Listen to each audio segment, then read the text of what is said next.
जितना भी SC/BC समाज है वो तो लगभग 90-95% भारतीय जनता पार्टी के साथ खड़ा है। भारतीय जनता पार्टी एक देश के लिए लड़ाई लड़ रही है, देश को आगे बढ़ा रही है, विकास में भी हर समाज के बारे में विचार कर रही है, ग्राउंड लेवल पे छोटे से छोटे बड़े से बड़े समाज के बारे में सोच रही है, सुविधाएं दे भी रही है।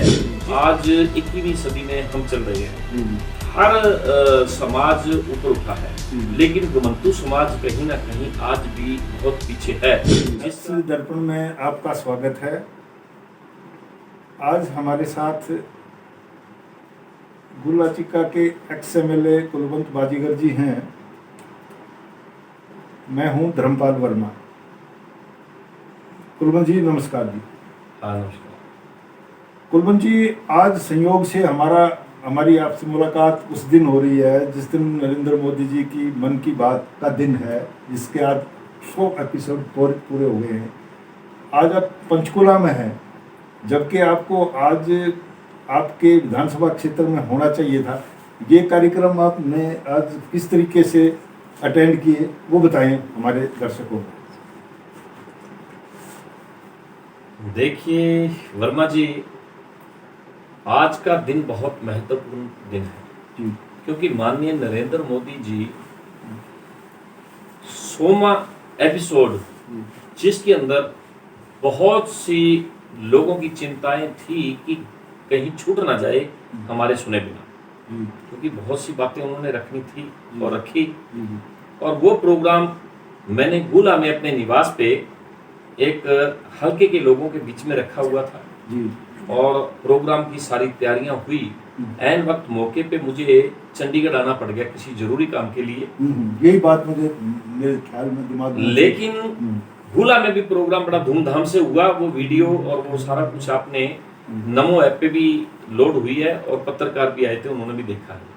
लेकिन मैंने मौका ना चूकते हुए यहाँ समारोह में पहुंचे हुए भी, कहीं ऐसे प्रोग्राम में भी जहां मैंने लोगों से निवेदन किया, तो वहां भी मौके पे अर्जेंट LCD लगा के मैंने सैकड़ों लोगों को चंडीगढ़ भी दिखाया। ये प्रोग्राम पहले से तय था या आप अचानक आए? यहाँ अचानक एक प्रोग्राम में अचानक आना पड़ा। तो किस तरह का प्रोग्राम था, किस तरह के लोग उसमें उस टाइम मौके पे थे जो जिनको आपने इस कार्यक्रम के साथ जोड़ा? एक पार्टी प्रोग्राम था, कोई निजी मित्र का, बहुत पुराने मित्र, जहां मेरा आना जरूरी था। तो उसमें बहुत से लोग थे, कई लोग, कोई इंस्पेक्टर थे, कोई उसमें एक डिप्टी डायरेक्टर थे, कुछ और अफसर लोग भी थे, लेकिन उसमें सामाजिक लोग भी बहुत थे। तो उन सब में अच्छे सूझवान लोग, पढ़े लिखे लोग थे। तो उनमें जब चंडीगढ़ सेक्टर 9 में तो जब प्रोग्राम शुरुआत ही हुई, तो मेरा मन की बात पे टिका हुआ था। तो मैं ये सोच रहा था कि वो मन की बात मेरे से छूट ना जाए। तो मैंने वहाँ प्रोग्राम में साथी से निवेदन किया कि इतने खुशी के मौके में एक प्रधानमंत्री को भी साथ में ले लिया जाए, उनकी भी बात सुनी जाए। तो उन्होंने मौके पे ही LCD लगाई और जो प्रोग्राम मैं आपको WhatsApp पे भी दे दिया है, आप लोगों ने देख भी लिया है। तो वो सबने देखा और सभी लोग बड़ी खुशी से उस प्रोग्राम को भी देखा, लेकिन सभी ने जिस प्रोग्राम में आए थे उसमें भी सबने मान सम्मान किया। कुलवंत जी, इस कार्यक्रम को इस तरीके से मनाने के पीछे, चलो भारतीय जनता पार्टी का कार्यक्रम योजना कुछ भी रही हो, लेकिन विपक्ष के लोग जो है ना, वो इसको इस तरीके से पेश कर रहे हैं कि क्या नरेंद्र मोदी की लोकप्रियता कम होगी? यानी कार्यकर्ताओं के घर में टीवी रेडियो नहीं है क्या? वो अपने घर में क्यों नहीं सुन सकते? इसको इतना हाइप क्यों किया गया? देखिए, प्रधानमंत्री एक देश का एक मेन आदमी होता है। राष्ट्रपति के बाद दूसरा प्रधानमंत्री का ओहदा, और जो प्रधानमंत्री अकेला भारतीय जनता पार्टी का नहीं है, वो हमारे सब हिंदुस्तान, सब वासियों का है। तो वो ये चाहता है कि मैं अपने एक परिवार को अच्छे से रास्ते पे ले जाऊं और ठीक ढंग से अपनी बात बताऊं। उसके एक एक पॉइंट में मैं तो कहूंगा कि प्रधानमंत्री के साथ अगर उनको एक राष्ट्र संत भी कहा जाए तो छोटी बात नहीं। कुलवंत जी, अब हम राजनीतिक बात करते हैं। मेरा आपसे बात करने के पीछे मेन मोटिव यही था, आपको एक मैच्योर और एक ऐसे पॉलिटिकल आदमी के रूप में देखा जाता है, जो सामाजिक दृष्टिकोण के भी हैं, सामाजिक सोच के अलावा आप राजनीतिक सोच के आदमी भी हो, तो आज के दिन हरियाणा में भारतीय जनता पार्टी की क्या राजनीतिक स्थिति है? बिल्कुल मजबूत है। आज इसके बावजूद भी कि पूरे हरियाणा में ये प्रचार है कि कांग्रेस सरकार बनाने जा रही है। नहीं, ऐसा कुछ नहीं। हर पार्टी कहती है, बसपा बोलती है कि हम अपना मुख्यमंत्री बना लेंगे, कांग्रेस बोलती है कि हम अपना मुख्यमंत्री बना लेंगे। ओम प्रकाश चौटाला जिनकी एक सीट है अभी चौटाला, वो भी कहते हैं हम अपना मुख्यमंत्री बना लेंगे। वो सबका दावा है, वो विपक्ष का काम है, विपक्ष कर रहा है। लेकिन आज हमारी सरकार है, माननीय मुख्यमंत्री जी विकास कर रहे हैं, काम कर रहे हैं। 4 साल हो गए चुनाव हुए, अगले साल चुनाव है 2024 में, 23 चल रहा है, तो ये विकास करने का टाइम है। जब चुनाव आएगा सारी तैयारियां हैं, लेकिन हम विकास कर रहे हैं, काम कर रहे हैं, हमारी सरकार कार्य कर रही है और बिल्कुल जीतेंगे, कोई दिक्कत वाली बात नहीं मुझे लगता है। आपने 2014 में जिस तरीके से बहुत शानदार तरीके से विजयश्री हासिल करके लोगों के बीच में काम किया, परफॉर्म किया, उसके बाद भी भारतीय जनता पार्टी ने सिटिंग एमएलए रहते आपकी टिकट काट दी। इस बात का दंश आपको तो होगा ही, जनता को भी, लोगों को भी, आपके समर्थक जो हैं उनको भी है। लेकिन अब आने वाले टाइम पे आप इस बात को लेके कॉन्फिडेंट हैं कि हाँ, चाहे गठबंधन भी है, चाहे चौधरी वीरेंद्र सिंह की तरह, क्या आप भी इस स्थिति में है कि चुनाव लड़ना ही है? देखिए, सरकार और संगठन का काम होता है कि हमने सरकार आने वाले समय में बनानी है जी। तो वो मेरे को भली भांति जानते हैं, अच्छी तरह समझते हैं कि अभी हमने एक सेमीफाइनल करके दिखा भी दिया। नगर पालिका का चुनाव लड़ा और वहाँ परिस्थितियाँ कुछ ऐसी थी, सीटिंग एमएलए की पुत्रवधू चुनाव लड़ रही थी ईश्वर सिंह जी की, और उसके हक में ईश्वर सिंह विधायक तो थे ही, लेकिन उसके साथ साथ पार्टी के उनके प्रदेश अध्यक्ष निशांत सिंह भी लगातार वहां वोट मांगते रहे। मेरी तो ये है जी कि बीजेपी के लोगों ने भी आपका, बीजेपी के नेताओं ने भी आपका साथ नहीं दिया। नहीं, उन्होंने गठबंधन धर्म निभाया क्योंकि वो सामाजिक चुनाव था। हमारी पार्टी कहीं चुनाव पे निशान पे नहीं लड़ रही थी। अगर निशान पे लड़ती तो फिर निशान पे हम लड़ते, लेकिन वो सामाजिक चुनाव था। उस चुनाव में दुष्यंत चौटाला ने भी सामने वोट मांगी है, तो लेकिन सब बड़े बड़े नेता उधर थे, तो मेरे साथ तो एक सामाजिक आम लोग जनता थी, और जिन्होंने ये कर दिखाया कि हम अपने आप में कहीं ना कहीं समाज में इज्जत रखते हैं, और मेरी पुत्रवधू को बराबर वोट मिली, और जिससे लोगों में खुशी हुई। हम ना जीत के भी उस वक्त भी बहुत बढ़िया प्रदर्शन हुआ और हमने लड्डू बांटे, खुशियां मनाई। और उसके हल्के में जो लोग हैं ना जी, वो भी ये महसूस करते हैं कि कुलवंत जो है ना, ये पॉलिटिकल आदमी, एक पेशेवर आदमी की तरह काम करते हैं। उन्होंने जहाँ वो समय आया वो चुनाव लड़ा, जिला परिषद का आया वो भी लड़ा, और पॉलिटिकल आदमी चुनाव लड़ने से डरता नहीं। उसका वो शक्ति परीक्षण का एक दौर होता है, उसके कार्यकर्ताओं से जुड़े रहते हैं, उसको अपनी स्थिति का भी पता लग जाता है। तो आप ये बताइए कि हरियाणा में जो रिजर्व सीटें हैं उन पर भारतीय जनता पार्टी कहाँ खड़ी है? जितना भी SC/BC समाज है वो तो लगभग 90-95% भारतीय जनता पार्टी के साथ खड़ा है। दूसरे समाज भी, जनरल समाज भी बहुत हैं। अगर सभी हो गए तो फिर तो चुनाव ही क्या, फिर तो एकता होगी। लेकिन SC समाज हमारा बहुत अच्छा महसूस कर रहा है, क्योंकि माननीय नरेंद्र मोदी जी ने एक जो रोजमर्रा की जरूरतें इंसान की होती हैं, हमारे गरीब समाज में जरूरतें थी, वो पूरी की। अब मैं एक एक बताऊंगा तो सैकड़ों हैं, आपको भी पता है, मुझे भी पता है। लेकिन जो जरूरत है ना, वो राजनीतिक सहभागिता की भी है, हिस्सेदारी की भी है। अब शेड्यूल कास्ट की बात करें तो उसमें वर्ग A-B भी छोड़ दें, DNT का जो रिप्रेजेंटेशन है, क्या आप लगता है कि वो पर्याप्त नहीं है टिकटों के मामले में? कम से कम ये भारतीय जनता पार्टी को की जो पहल थी उसको बढ़ाना चाहिए या नहीं? क्योंकि जितना रिप्रेजेंटेशन है, आप क्या समझते कितनी सीटों पे आप डिसाइडिंग फैक्टर है? देखिए, हरियाणा में 90 विधानसभा सीटें हैं, लेकिन उसमें 17 सीटें रिजर्व हैं, और 17 सीटें रिजर्वों में जहां जहां भी ठीक लगता है पार्टी अपने तरीके से देखती है। जो पार्टी गलती करती है तो लोग, जनता है वो दूसरी तरफ ध्यान देती है। तो इसीलिए 17 सीटों में जहां जहां पार्टी ने ठीक समझा पीछे कैंडिडेट उतारे, और वो तो बने एससी। अगर मैं नहीं हूं तो दूसरा भाई है, दूसरा तो तीसरा, तो वो तो 17 सीटें 20% लगभग एससीओ को फायदा मिला है।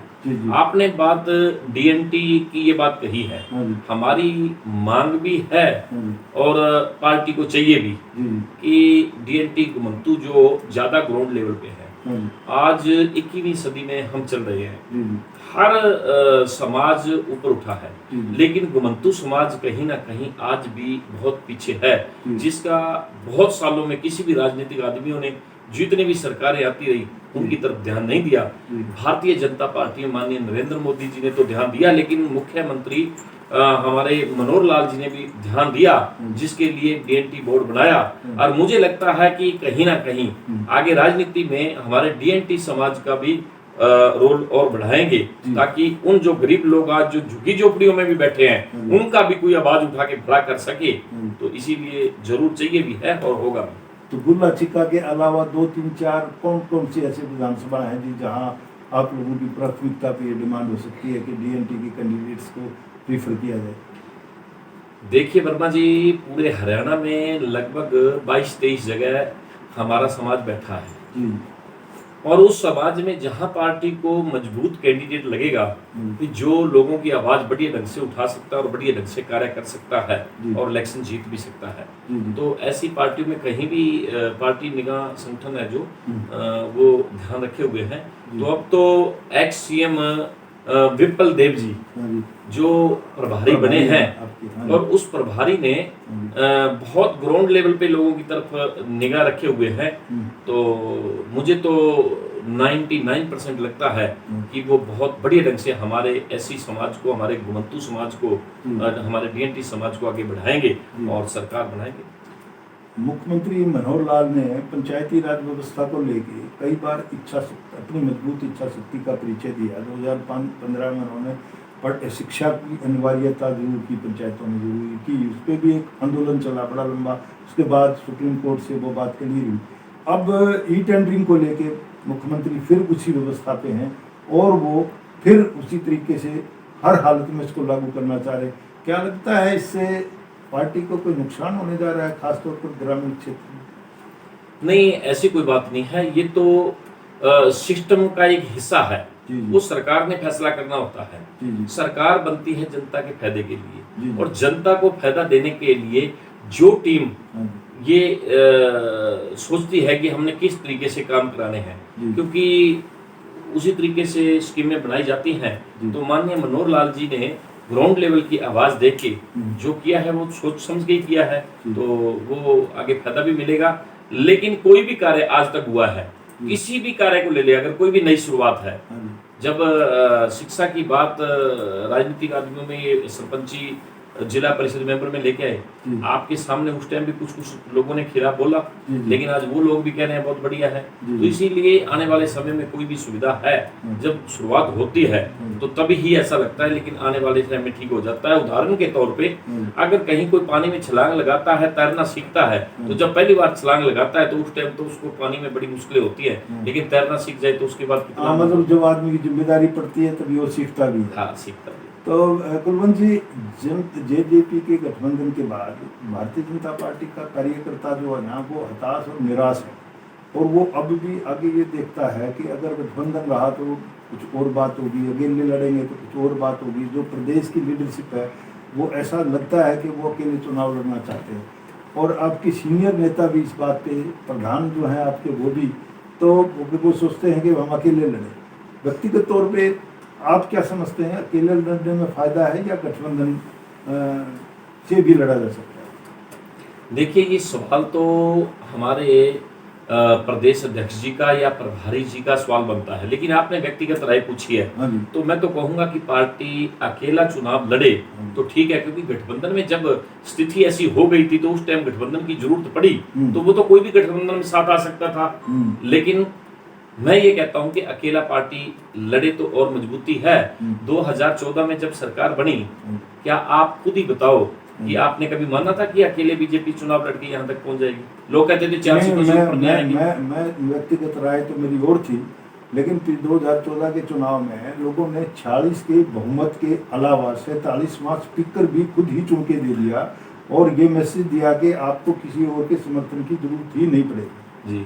तो जहाँ तक आपके जिले कत्थल की बात है, कत्थल में कांग्रेस बीजेपी को बड़ा कमजोर माना जा रहा है, लेकिन जहाँ तक गुल्ला चिक्का का सवाल है उसमें आप बता सकते हैं कि क्या ऐसी स्थिति है कि 3 हलकों की तरह गुल्ला चिक्का में भी ऐसा ही है?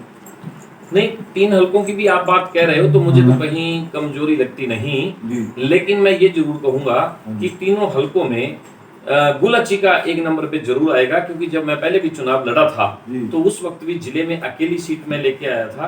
उस टाइम की परिस्थितियों में भी जब लोग कहते थे सरकार नहीं बन सकती, एक भी एमएलए नहीं बनेगा, लेकिन जिले में भी हमने कमल खिलाया था और 2014 की तरह 2024 में भी कमल का फूल खिलेगा और विधायक बनेंगे। इन परिस्थितियों में कई बार विपक्ष के यानी दूसरे दलों के लोग भी ये समझते हैं कि भाई कुलवंत जी के साथ बात करके हम अपना लाभ उठा सकते हैं, कुलदीप उनको अपने साथ जोड़ सकते हैं। क्या इस तरह की के कुछ प्रयास लोगों ने किए हैं जी आपको लेके? देखिए, हर आदमी के रिलेशन जब कुछ समाज में चलता है, कोई एक ही ग्रुप में तो आदमी बैठ के सारा दिन समय गुजारता नहीं, क्योंकि लोगों का मिलना जुलना, पार्टी ब्याह शादी और हर जगह मिलना जुलना होता है। तो कोई भी आदमी कितना भी प्रयास करे कि लेकिन जिसका जहां मन टिकता है। मैं 2009 में इंडिपेंडेंट चुनाव लड़ा था। 2014 में माननीय मनोहर लाल जी और रामविलास शर्मा जी के संपर्क से तो मैं पार्टी में आया, तो मैंने टिकट पे इलेक्शन लड़ा और सीट जीती। 2019 में किन्हीं कारणों से किसी गलतफहमियों के कारण मेरी टिकट काट दी, क्योंकि मैं उस टाइम मैंने ऑपरेशन भी कराया था, ओपन हार्ट सर्जरी। शायद संगठन के मन में ये हो कि इलेक्शन लड़ने में कोई दिक्कत ना आ जाए, क्योंकि बहुत ज्यादा दिक्कतें होती है, तो मैंने तुरंत ही कुछ 1 साल पहले ही ऑपरेशन करवाया था। तो लेकिन हम तो तैयार हैं चुनाव लड़ने के लिए। संपर्क तो हर आदमी कोशिश करता है। क्या हमारा प्रदेश अध्यक्ष ये नहीं सोचता कि हम 90 की 90 सीटें जीतें, कि जीतने वाले कौन हैं, हम उनको भी साथ में मिला लें? क्या दूसरे भी सोचते होंगे? ये हर आदमी की अपनी अपनी मेहनत होती है, सोचना उनका फर्ज बनता है।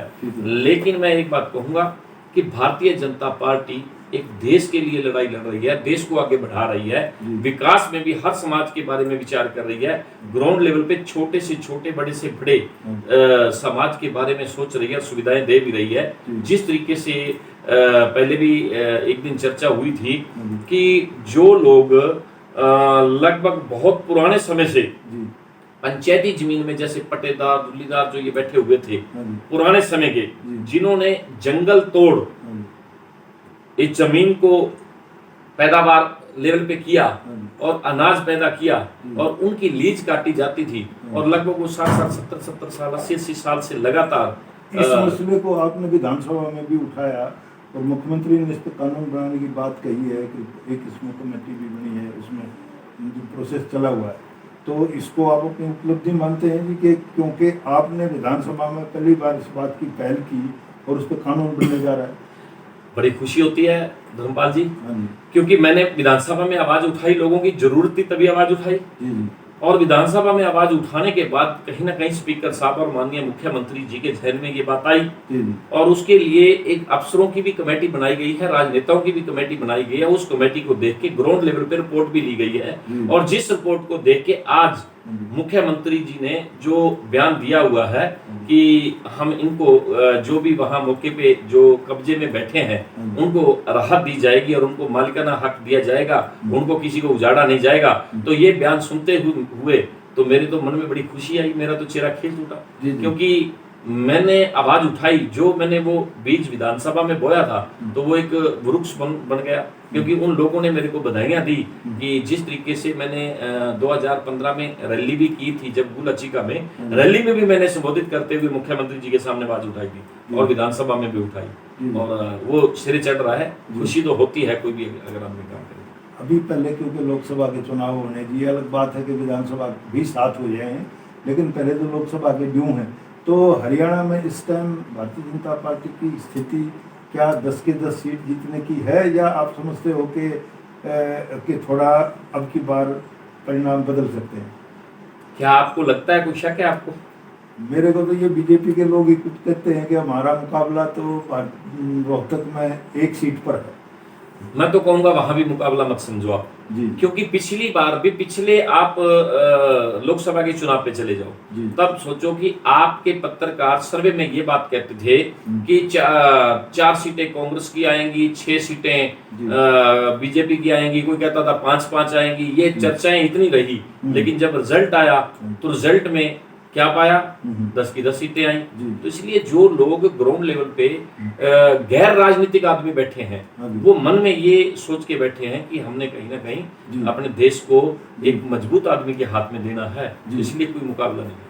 हरियाणा में इंडियन नेशनल लोकदल ने एक यात्रा निकाली थी, अभी चल रही है, उसको लेके आप क्या क्या सोचते हैं कि उन्होंने कुछ परफॉर्म किया है या उसका कोई मतलब गाड़ी एक बार लाइन से नीचे उतर गई तो फिर नहीं चल सकती? क्या मतलब इनमें से आप किस राय के हैं इंडियन नेशनल लोकदल की यात्रा को लेकर? नहीं, उनको फायदा होगा जी। लोग सुबह सैर करते हैं तो अपना शरीर ठीक करने के लिए करते हैं, तो उनकी सेहत ठीक जरूर होगी, थोड़ा मोटापा है थोड़ा ठीक हो जाएगी। अभय सिंह चौटाला जो है वो विधानसभा में जो उनकी भाषा होती है, जो उनका तौर तरीके होते हैं, उस पर कई बार बहुत लोग आलोचना करते हैं, लेकिन क्योंकि आप MLA रहे हैं, आपने भी इन चीज़ों को देखा है, तो जब आप उन चीज़ों को देखते हैं, उन दृश्यों को, तो कैसा महसूस होता है? देखिए, जब भी कोई पार्टी जब स्वीकृति है तो वो ज्यादा ग्राउंड लेवल पे ज्यादा नीचे चली जाती है तो कहीं ना कहीं हाथ पांव तो आदमी धम उठते हुए मारता है, तो इसीलिए वो बोलते हुए थोड़ा सा ओवर भी बोल जाते हैं। कोई बात नहीं, वो उम्र में बड़े हैं हमारे से, हम जब देखते हैं तो हम कहीं ना कहीं ये महसूस करते हैं कि ये जो बोल रहे हैं थोड़ा लाइन से बाहर होकर बोल रहे हैं, लेकिन जिन्होंने खुद राज किया हो, जिन्होंने खुद तानाशाह राज किया हो, और लोग आज वो महसूस करते हैं कि हम लोगों के साथ क्या व्यवहार करते थे, आज क्या हो रहा है। आपका जो हल्का है जी गुलाची का, उसकी अलग तासीर बताते हैं लोग, तो उसमें थोड़ा सा आप हमारे दर्शकों को बताएं कि हल्के में किस किस तरह के रिजल्ट दिए। हमारा गुला हल्का है जो, इसमें एक सबसे पहले बात बताऊंगा, मैं एक आवाज रहा करती थी कि जो भी आज तक वहां से विधायक बना है, चाहे वो ईश्वर सिंह जी लगाओ, चाहे वो दिलूराम जी लगाओ, चाहे उसके बाद बूटा सिंह जी लगाओ, चाहे उसके बाद डांडा जी लगाओ, चाहे फूल सिंह खेड़ी जी लगाओ, जितने भी आज तक विधायक रहे वो सब चौधरी देवीलाल जी के परिवार से ही टिकट लेके आके विधायक बने थे। ठीक है। लोग मुझे भी कहते थे कि आप गलतफहमी में हो कि आप उस रास्ते से आओ, वाया तेजा फार्म आओ अगर विधायक बनना है तो, लेकिन मैंने कहा कि मैं रास्ते अपने खुद चुनता हूँ, तो इसीलिए मैं एक उस परिवार से अलग होकर एक इकलौता विधायक गुलाची का मैं ऐसा हूँ जो जनता ने बनाया है, ना कि किसी एक परिवार ने। तो इसीलिए वहाँ के जो लोग हैं बड़े समझदार हैं, जब अगर उनको बात बताएं तो वो समझदारी से वोट देते हैं। अब आप एक बात देखिए, आज मैं विधायक नहीं हूँ, लेकिन आज भी लोग एक विधायक की तरह लोग मेरे पास आते हैं, क्योंकि उनको उम्मीद है कि हमारी सुनता है, मैं उनकी इज्जत करता हूँ। जितनी इज्जत मुझे देनी चाहिए मैं उससे बढ़ के, क्योंकि परिवार के संस्कार दिए हुए वो आदमी भूलता नहीं है, तो मैंने लोगों की इज्जत भी की, और जो विकास की बातें जो वो रखते हैं मेरे सामने, और मैं वो माननीय मुख्यमंत्री जी के पास या अफसरों के पास कहीं भी जाके वो भी करवाने की कोशिश करता हूँ। लेकिन ये जरूर कहूंगा कि आज सीटिंग विधायक से ज्यादा काम करवाने की कोशिश करता हूँ, और वो कर रहा हूँ, और लोग वहाँ के बहुत बढ़िया है। बढ़िया का नतीजा यही देख रहे हो आप कि नगर पालिका में इतनी बराबर, इतने बड़े बड़े नेताओं के बराबर वोट देना, और जिला परिषद में एक तरफा जीत, मेरी घरवाली को एक तरफा जीत देनी कोई छोटी बात नहीं है, जो कि प्रमाणित होती है लोकप्रियता किसी भी नेता की। अच्छा, क्योंकि आपका आपकी मिसेज जो है वो जिला परिषद की इस बार सदस्य हैं, कौन से वार्ड कार्यक्रम करते हैं? ये वार्ड नंबर 20 से, जिसमें 25 पंचायतें पड़ती हैं, छोटे गांव हैं, 25 पंचायतें पड़ती हैं, उनमें जीत के आई है, और बम्पर वोटों से जीत के आई है, और लोगों की तस्वीर तो लोगों ने दिखाई दी, और अब तो लोग इंतजार कर रहे हैं। जब मैं लोगों के बीच में जाता हूँ, बहुत से हर रोज प्रोग्राम करते हैं, लोगों में जाते ही लोग ये कहते हैं कि भाई साहब बस रिजल्ट का, चुनाव का इंतजार कर रहे हैं कि चुनाव कब आए, बस यही लोग कहते हैं। आपका ड्रीम प्रोजेक्ट क्या था 2014 में जब आप MLA बने? आपकी प्राथमिकताओं की बड़ी चीज क्या थी जो आपने हल्के लिए करनी थी, वो आप कर पाए या नहीं? मैंने जितने भी वादे किए थे वर्मा जी, वो मैंने सब पूरे किए। ठीक है। मेरा सबसे पहला ड्रीम प्रोजेक्ट था मेरी बेटियों के लिए कॉलेज बनाना। ठीक है। और ऐसा कॉलेज बनाया कि आसपास ऐसा कॉलेज नहीं देखोगे। 13 करोड़ रुपए की लागत से 12 एकड़ में बहुत ही सुंदर बिल्डिंग और उसमें सब कोर्सेज। आज तक जितने भी हरियाणा में कॉलेज बने हैं, चाहे वो चौटाला के राज में, चाहे वो हुड्डा के राज में, चाहे वो माननीय मनोहर लाल जी के राज में, सबसे ज्यादा कोर्सेज आपको मिलेंगे तो गुलाची का कॉलेज में मिलेंगे। तो ये क्योंकि मेहनत दिल से जो काम किया हुआ। और दूसरी बात, जिम्मेदारों को पानी देना, जिम्मेदारों को बिजली देना, जिम्मेदारों को रोड अच्छे देना। तो वो मैंने 60 रोड बनवाए और नहरी पानी Markanda distributary, Ulana minor, Paharpur minor, Papsar minor, tail तक पानी पहुंचाया सीसी की बनवा के। और मिट्टी पानी जांच लैब बनवाई और बिजली की दिक्कत ना आए, 11 पावर हाउस बनवाए। तो इसीलिए और भी समाज को बहुत सी चीजें देनी थी। ड्रीम प्रोजेक्ट एक काम हो तो मैं बताऊं कि मेरा गुला हल्का तो इतना पिछड़ा हुआ था, जितना मैंने 5 साल में किया है, 20 साल जितने काम थे मेरे से पहले किसी राजनीतिक आदमी ने इतने काम ही नहीं किए। अगर करे हो तो बताओ। मैं तो अब उनकी गिनती करना ही छोड़ गया, उन्होंने कुछ भी नहीं किया। तो इसीलिए आगे भी बहुत कुछ होने वाला है और बहुत कुछ करेंगे। तो अगला समय मिलते ही आप खुद महसूस करोगे कि वाकई में कुछ समाज के लिए किया। ये थे कुलवंत जी हमारे साथ। आज इन्होंने बताया कि किस तरीके से भारतीय जनता पार्टी चुनाव में जीत की स्थिति में है। और इनकी बात पर अगर हम जाएं तो ये समझा जा सकता है कि मनोहर लाल जी एक नया रिकॉर्ड बना सकते हैं 2024 में लगातार 3 बार मुख्यमंत्री बनने का, लगातार 3 बार भारतीय जनता पार्टी सरकार बनने का।